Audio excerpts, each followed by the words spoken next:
Welcome everybody to Shadow Skull Studios. I'm Raven Wolf, and this week I'm doing two deck lists. This one is a deck list that I'm making right now.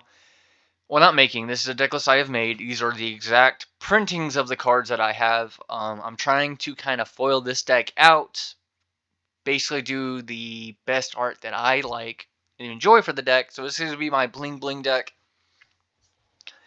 And yeah, guys, and also if you like this deck list or if you enjoy my content, please like and subscribe. Comment down below. The support interaction will really help out the channel.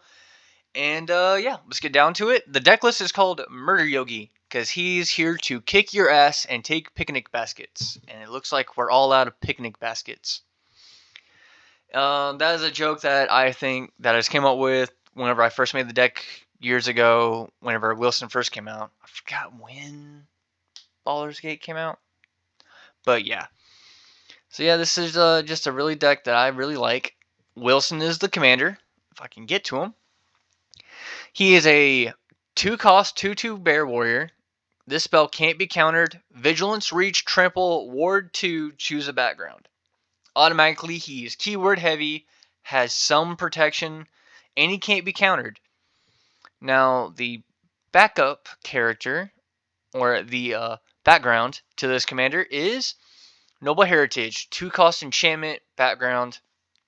When this creature enters the battlefield, and at the beginning of your upkeep, each player may put 2 counters on a creature they control. Does not target, so if you give Wilson a Shroud, he can still be targeted. For each opponent who does, you gain protection from that player until your next turn. You can't be targeted, dealt damage, or enchanted by anything controlled by that player. Now, this will not stop them from attacking you. So if they attack you with an Eldrazi that has the trigger that says defending player has to sack so many permanents, that will still happen to you. You just won't take damage from the Eldrazi.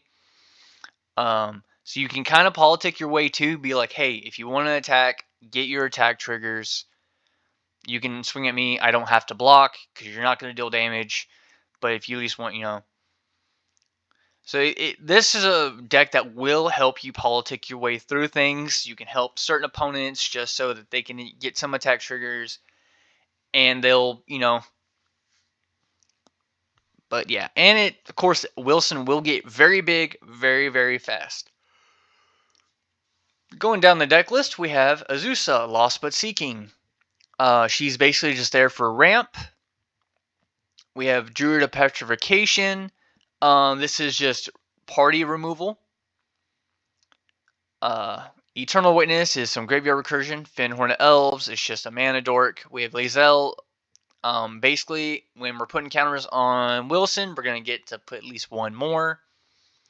Moonshaker Cavalry is because we have some things that will let us swarm the board. So Moonshaker Cavalry will let us kind of like pump up and give Wilson flying if we need it. Pure Steel Paladin for the equipment that we're going to be doing it, and we draw a card. Sereth, the Viper's Fang, is to give Wilson hexproof, and if he's ever becomes tapped, then he'll have Death Touch, but mostly just a hexproof. Shalai, Voice of Plenty, is basically to give everything else hexproof. And with Sereth, give her hexproof, so we're going to try and protect all our creatures. Sigarda, Font of Blessings, is to also kind of blanket everything else we have. Sigarda, Host of Herons, is to make it to where our opponent cannot just make us sack anything once we start protecting our entire board. We have Solemn Simulacrum, is a ramp and a card draw. We have Sun Titan for recursion. We have Vorinclex for ramp. That's mostly what he's here for. His Saga is not really going to do anything for us. So yeah, we're just going to have a 6/6 for 5 mana. Vorinclex, Monstrous Raider, is to increase our counters and slow down our opponent's counters. Vorinclex, Voice of Hunger, is to ramp out and stacks out our opponent. Yashurn is to ramp us and stacks our opponent, so if they want to do like a bunch of sack things or pay life things, they can't do it. They just cannot do it. Yashurin, I think is a really, really good card. For sorceries, we have Day of Judgment for board wipe, Genesis Wave. We have Rishkar's Expertise for a little bit of ramp or card draw and a free spell. We have Triumph of the Hordes, so we can try and go over our opponents and just do an instant kill. We have Wrath of God for a board wipe. We have Akroma's Will to kind of just buff up our board. Aura Mutation for removal. Beast Within for removal. Grand Crescendo is for protection. Inspiring Call is for card draw and protection. We have Swords of Plowshares for removal. Teferi's Protection for protection. Unbreakable Formation for protection. And going down artifacts, we have a Basilisk Collar. We have a Bitterthorn's Animus for ramp. We have Black Blade Reforged for just buffing our commander. Brass Knuckles to give him double strike. Chromatic Lantern for mana fixing. Conqueror's Flail for stacks. We have Darksteel Plate to protect our commander. Grafted Exoskeleton to stop them from blocking with like indestructible stuff. And it will make them harder to block our commander. Hammer Nazan to protect our commander.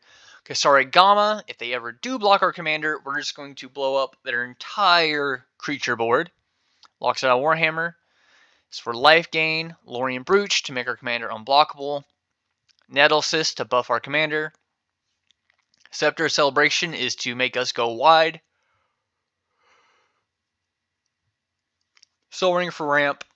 Sword of Body and Mind. Basically, we're going to mill our opponents, make a 2/2 wolf, and protect our commander. Sword Feast and Famine is ramp, make our opponent discard. Fire and Ice, basically removal, draw a card, protection. Forge and Frontier is basically to ramp with land, and we get to hopefully get something if our hand is empty. Hearth and Home is to ramp and mostly blink a creature. Sword of Light and Shadow, Grave Recursion, and we gain life. Once and Future, which really won't get anything back except for, was it a 2 cost? 2 or less. So yeah, we can get Aura's Mutation. I think we can get Grand Crescendo back. Inspiring Call is what? A 3 cost. Unbreakable Formation is a 3 cost. So yeah, the only thing it'll really get is Aura Mutation and Grand Crescendo, which isn't bad. But Aura Mutation I think is a better option, so we can kind of use it twice. Alright, where was I? Sinew of Steel is removal. Truth and Justice is going to pump up our commander even more. War and Peace is to basically gain life, deal damage to our opponents. Sword of the Animus for ramp. Thorn of Eldraine is ramp and card draw. Uezawa Jite is removal and buff and life gain. For enchantments, we have Bear Umbra. We have Commander's Insignia to buff up our commander. Hardened Scales to buff up our commander more with Noble Heritage. Karmic Justice, if our opponent destroys any of our non-creature permanents, we're going to get revenge and blow up their board. And this does not stop us from blowing up their lands. So yeah, if an opponent wants to just destroy all artifacts, cool, I'm going to blow up your entire land base. Because, yeah, you want to shut down my entire deck, cool, I'm going to shut you down entirely. I'm going to take out your key pieces, and I'm going to take out your lands. So, yeah, anytime I play this, people get a little upset because they're afraid to blow up my board, but at the same time, it's like, cool, just don't blow up my board. Mantle of the Ancients is Graveyard Recursion for any of our auras and equipment that gets removed. And it's a buff. Swift Reconfiguration is to slow down our opponents with any of their like attack commanders or into any attacking creatures. We have Unnatural Growth to buff up all our creatures. For lands, it's pretty light. We have Arcane Lighthouse for like if we want to remove our opponent's stuff, and if we want to negotiate with our opponent because they want to get like at our other opponents, we can kind of, cool, I'll help you out. Tap 2 lands, boom, all my opponents lose hexproof at Shroud. Create a tower, Evolving Wilds. We have 12 forests. We have a hidden courtyard, because I think the courtyard or the caves are kind of underrated, especially the Discover ones. Croatian Verge, kind of like filter land. Or not filter land, it's a tutor land. Myriad Landscape for ramp. Opal Palace. If we have to cast our commander more times, at least he'll come in with more counters. We have 11 planes. My mouse is kind of just going all over the place. We have a Raro Quarry Tower for no max hand size in case with the card draw abilities if we just get like out of control.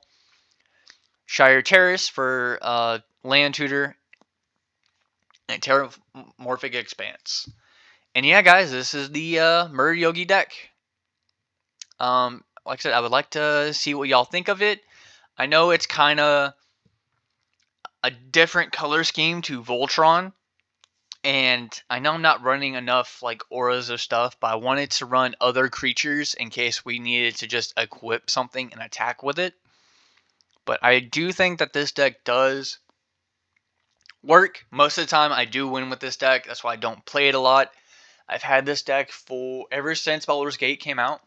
I made Wilson mostly because I thought it was just funny to have a Noble Bear or a Refined Grizzly with a Noble Heritage and then just having him murder my opponents. I thought it was funny to just name him Murder Yogi. And like I said, he's here to take your picnic baskets and kick ass. It looks like you're all out of picnic baskets. And yeah, guys, that's going to be it for this video. I do ask again to please like and subscribe the video and comment down below your opinions. And I'll see y'all again next time. Bye-bye.